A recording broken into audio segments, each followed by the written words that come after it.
Swerte po ba ako this year? Ay, hindi exciting yung buhay ko. Hahanap ako ng problema.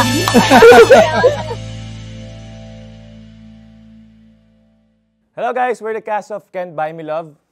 I'm Maurice. I'm Chi. I'm Vivory. I'm Jello. I'm Joao. I'm Anthony Jennings. At ngayon, nandito kami para matuto ng Feng Shui Astrology. Ayan. At kasama namin ngayon, si Coach Johnson Chua. Ayan. Hello po.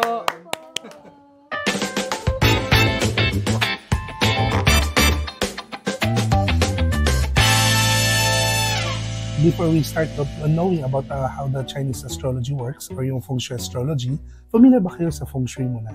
Yes. You're familiar? Okay. What is your impression about Feng Shui? Like yung belief ng mga Chinese people about life, about yourself. Okay, understanding about yourself. Yeah. Mga ganun siya. Okay. House position. Yes, directions. Directions. Sun directions. Yeah. In reality kasi, Feng Shui is all about science. Okay? Feng and Shui kasi meaning is this wind and water. Okay? Feng is wind, Shui is water. So kapag the combination of that two is to understand kung paano ba tumatakbo yung hangin at tubig. Okay? Pag na-understand nyo yung takbo kasi ng hangin at tubig, mas more easier din natin ma-understand yung science of how it can also affect our daily life. Okay? So, ganun siya. You're familiar with your Chinese zodiac sign? Yes. Yeah, no? So, kung tutusin before it started in Feng Shui, meron din kasi yung mga about characteristic and personality ng bawat animal zodiac sign. Okay? Total, sinabi mo kanina, ang Feng Shui is something to do with luck. Okay? Pero ano ba talaga luck? Pag sa Tagalog, luck kasi swerte. Tama? But in Feng Shui kasi, luck is not about swerte. Luck is about energy. Ngayon, gusto niyo po isa-isay natin yung zodiac sign niyo po? Okay. Do it!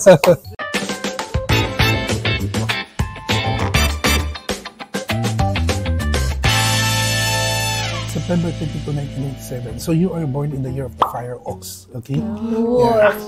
Okay? Fire ox. Yes, fire ox yan. Okay? Love that. Now, meron kasi tayong tinatawag na 5 elements. Wood, fire, earth, metal, water. Okay? Every each of an element also represent for certain characteristic or personality rin. Okay? Fire energy also enhances creativity, enhances also passion. Okay? Kaya hindi ka babagay sa mga industry na hindi mo rin gusto. Kailangan gusto mo talaga siya. That's the only way para makikreate mo, malalabas mo yung creativity mo. Ang ox person is a service type person. Sometimes, nahihirapan ka mag-create something out of nothing ng ikaw lang. Much more easier for you na to, parang to create kung ano yung gusto ng iba.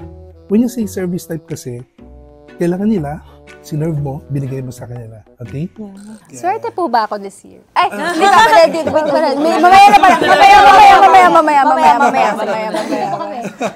Ikaw si China naman. 16, 1996, 5, joke lang po.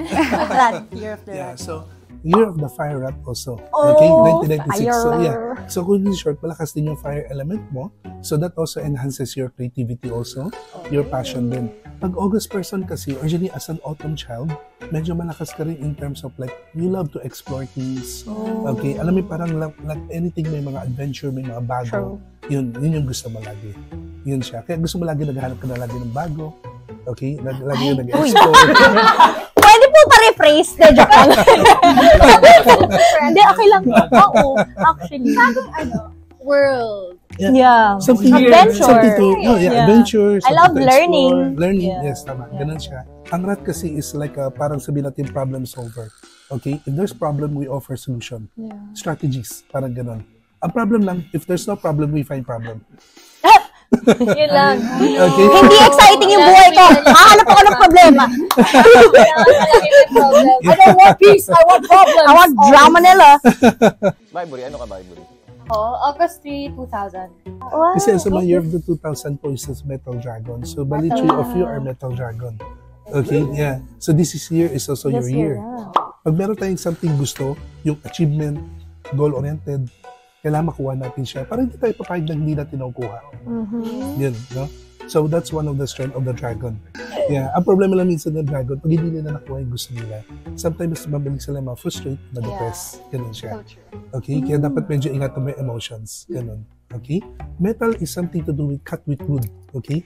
So, that means sa mga metal people, sila yung mga magagaling na, kunyari, pag binigyan mo sila mga magugulo, kaya nilang ayusin. Kaya nilang i-organize. Or kaya nilang chop-chopin tapos ayusin nila na ito mas more importante, ito hindi, okay, tabi natin sila. November 1. So November 1 is under pa siya sa October. Yeah. So October people are also analytical people. They also love to analyze, mga ganun siya. Although mga October people is not sobrang expressive. Ganun siya. Mas marami ka nakatago kaysa sa nalalabas. Ganun siya. Very true. Pala secret to life. Yeah. Kasi mas hindi ganun ka-expressive ang October. Kaya more ang action-based person ng mga October. Yan. And therefore is? December 31. December. Hindi ba? Ano ka? Anong year ka? Skip po kasi. 2000. Okay, Dragon. So Dragon din, yes. So. December. Pero as December kasi, bali mas same kayo ng December. So malakas yung analytical part mo rin. Ganun siya. Tapos maganda lang, December kasi na Dragon, meron ka ng parang tinatawag na inner power in terms of network and connections. Ganun siya. So in short, magaling ka makipag-network, connect, outsource. Masip-sip yan. Uy! Kape tayo, ganun. Networking pala yun. Kasi meron mga ganun tinatawag ng combination of your month and your year. So kapag friend mo mismo yung sarili mo, you can easily tap doon sa mga lucky friends, helpful people. Ganun siya. Kaya mapapansin mo, madalas ka lagi may mga support or help na tumutulong. Doon tayo. Paano tayo Like, magkakapera? kunwari, nasa science din po ba yun? Kunwari, ox ako, and pag nakamit ako ng, dragon or parang lucky po ba? Paano siya mahal? So normally, yung mga tinatawag natin allies and friends na pag naka-workout mo sila, malaki kasi yung chance na makapag-balance kagad kayo ng energy mo. So mabilis kayo magkakaintindihan. But still, to make it more precise or much more specific pa, yun, papasok na rin pati yung month, pati yung day, pati yung hour. Yeah. Western kasi yan, they base it on the stars, they base it on planets, they base it on the mga Western zodiac signs, okay? Now, in Chinese astrology, a little different lang. We focus more on the earthly animals. We focus on elements. Ganun siya. So, more on po ano yung nasa universe natin. Yun ang nakikita natin. Pag kung ano yung nandito sa mundo mismo natin. So, much more easier to understand and saka mas more scientifical siya. Because this year po kasi is Year of the Dragon. Okay? So, we can expect naman, dragon kasi something to do with manifestation. Okay? So, pinaka-importante this year, kailangan ma-align mo lang yung target goal doon sa right mindset mo or positive mindset mo. Once na pag nag-align yung dalawang yun, it will be much more easier for you to manifest yung gusto mo this year. Meron kasi ako ginagawa na program na Feng Shui Parenting. Okay? Kasi marami na po ngayon medyo namomoblay ma rin to the next generation of mga children. Tama? Di ba sinasabi nilang the Gen Z type or what? Hindi kaming Gen Z. Oy! Hindi! Gen Z ako. Kailan ka? 2000. August 16. Parang millennial. 1996. Millennials kami. Millennial. Okay po yung mga 1997. Yeah, sa atin, Yung mga 2000 onwards, I parang... think more... Mga 97 pa taas. Goods kami. Na, I think, palabas na kasi diba yung may mga cut-off kasi tayo ng Gen Z and millennials or what. Pero kapag tinitignan ko, yung mga around 2010 onwards, yung mga ganun siya. Kasi 2008 when the social media is noon tayo na medyo lumalakas yun siya. iPad hit. Wala nang drawing book. Yeah. So, as para sa inyo, sa Year of the Rat, originally po, medyo good news ako for the Year of the Rat. Bakit? Kasi this year po, ang number 1 sa list ko is the Year of the Rat. Okay, ang number 1. Number 1 daw. Let's do this. Wow. So, Year of the Rat po kasi, this year. Bilis Mindset ba? Yeah. Kailangan niya lang po kayo, coach. Para to prove that.